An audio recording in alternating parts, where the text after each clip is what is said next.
quel est le meilleur des croyants? Allahumma ja'alna minhum. Il dit, regardez les questions, regardez la subtilité de la réponse du prophète alayhi salatu wassalam. Question intelligente, réponse intelligente. Quel est le meilleur des croyants? Nous sommes tous des croyants. Mais quel est le meilleur? Il cherchait à atteindre le summum, le niveau le plus élevé, se rapprocher le mieux de Dieu. Ne posez pas des questions pour avoir des réponses qui les arrangent. Il cherchait à atteindre le meilleur. Quel est le meilleur des croyants? Le prophète sallallahu alayhi wa sallam, il dit Afdalul mu'minin ahsanuhum khuluqa. On n'appliquerait que cette parole prophétique, eh bien on vivrait un monde meilleur. Le meilleur des croyants est celui qui a le meilleur des comportements. Intabih ya Abdallah, fais bien attention, il n'a pas dit celui qui prie le plus, celui qui a la plus longue barbe, celui qui jeûne le plus, celui qui donne le plus d'aumônes, la base, l'asl. C'est celui qui a le meilleur des comportements, tout simplement parce que, eh bien, les êtres humains sont les témoins de Dieu sur terre. Et quand tu mourras, eh bien, les gens témoigneront pour toi. Et ils témoigneront pour ou contre toi, d'après ton comportement, bon ou mauvais. D'où l'importance du comportement. Il dit, les meilleurs des croyants, ce sont ceux qui ont le meilleur comportement. Il poursuit. Il dit, Ya Rasulallah, il ne s'arrête pas là. Il dit, quels sont les croyants les plus intelligents? Preuve en est que c'était un croyant intelligent, vu la question. Le meilleur des croyants et les croyants les plus intelligents. Et là, le prophète sallallahu alayhi wa sallam, il dit Akyasuhum aktharuhum lil mawti dhikra.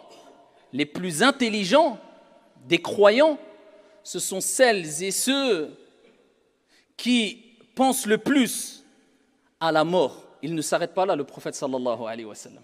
Il dit et qui s'y préparent. Ulaïka al-akyas, ulaïka al-akyas. Il dit alayhi salatu wassalam, ceux-là sont les intelligents. Ceux-là sont les intelligents.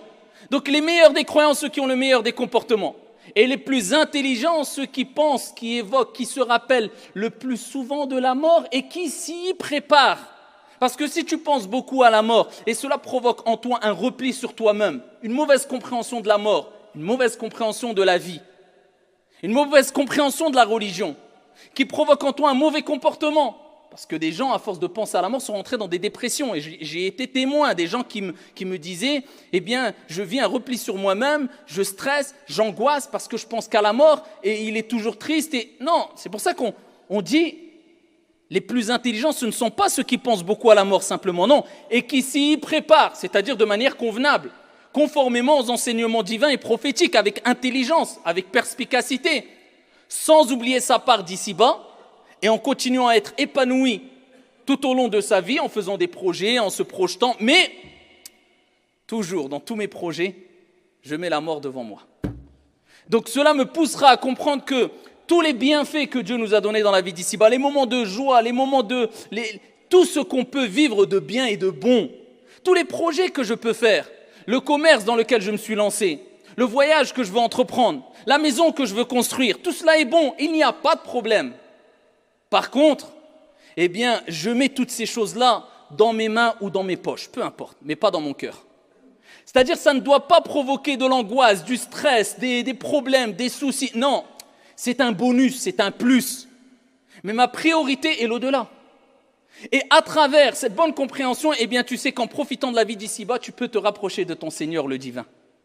Avec cette bonne compréhension, tu auras compris pourquoi le prophète sallallahu alayhi wa sallam, parmi l'invocation qui est répétée le plus souvent, Rabbana atina fi dunya hasana wa fi al-akhirati hasana wa qina adhaban nar. C'est l'invocation la plus complète.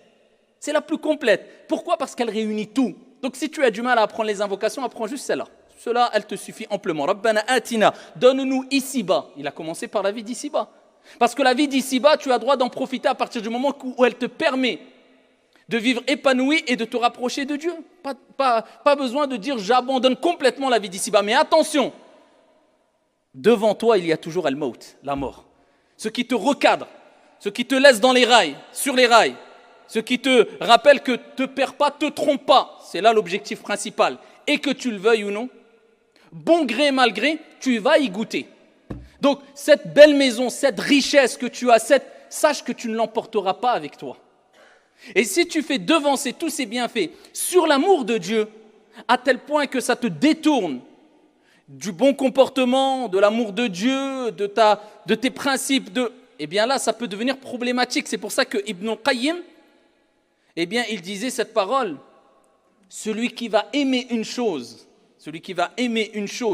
à tel point qu'il va abandonner son au-delà, il va aimer cette chose plus que Dieu, il dit ça dans le sens qui est que la personne, tellement qu'elle va aimer cette chose-là, ça va le détourner de l'au-delà, de la préparation à l'au-delà, de l'amour de Dieu. Eh bien, cette chose va provoquer en lui 3 maux, 3 problèmes.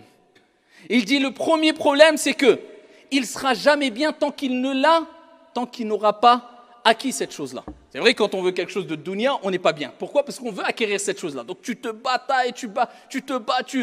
Pourquoi? Parce que tu en as fait un objectif principal et donc tu n'as plus de cadre en te disant, écoute, je l'ai pas, alhamdoulilah, ala kulli hal. Non, là je parle de la personne qui, pour lui, c'est tout. Peu importe si je mets de côté mes principes, ma religion, là c'est un problème. Cette personne-là, il ne sera jamais bien. Avant de l'avoir, au moment de l'avoir et quand il l'aura perdu. Donc cela va provoquer 3 maux chez lui. 3 sources de problèmes. Avant de l'avoir, il voudra absolument l'avoir, il ne sera jamais satisfait, jamais content. Quand il l'aura, mais il aura peur de la perdre. Tellement qu'il aura peur de la perdre, eh bien il ne sera jamais tranquille, jamais apaisé. Et s'il la perd, eh bien là c'est la catastrophe.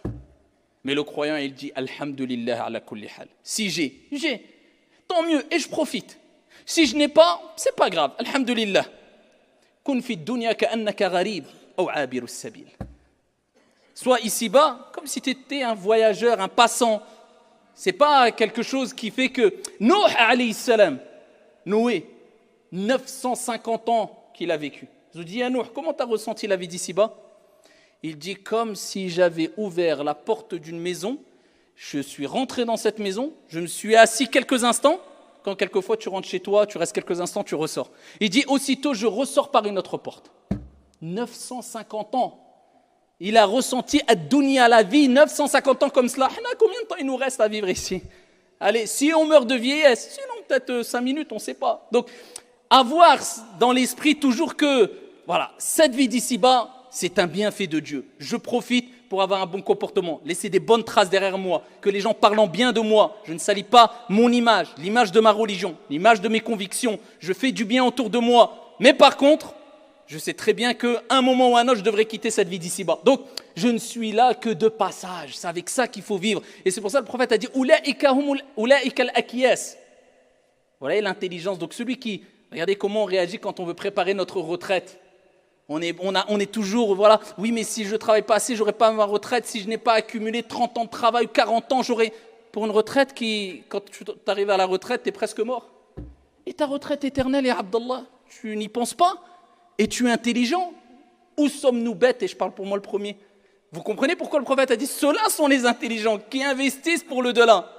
Je sais qu'en faisant du bien et en laissant quelque chose derrière moi dont les gens vont profiter à travers la bonne chose que j'ai laissée, une aumône, un puits ou je ne sais quoi, une belle parole, un bon comportement, eh bien je sais que c'est un investissement éternel pour moi dans l'au-delà. C'est comme ça qu'il faut réagir. Investis pour ta retraite, investis pour ta vie d'ici-bas, mais n'oublie pas ta part de l'au-delà. Subhanallah, pour ce long voyage éternel, qu'est-ce que tu investis? Te poses-tu la question? Est-ce que je me suis préparé? Est-ce que j'ai investi? Qu'est-ce que j'ai investi concrètement? J'ai laissé des parts dans des investissements qui vont me rapporter énorme dans l'au-delà, ou j'ai investi que dans des parts pour gagner des choses ici-bas qui sont éphémères. Kullu man alayha fan, comme Dieu a dit, tout ce qui est sur la surface de la terre est voué éphémérité. Vis le jour le jour. C'est pour ça qu'on dit aux gens, projette-toi mais apprends à vivre le jour le jour. Tu seras beaucoup plus serein et beaucoup plus apaisé et beaucoup plus heureux.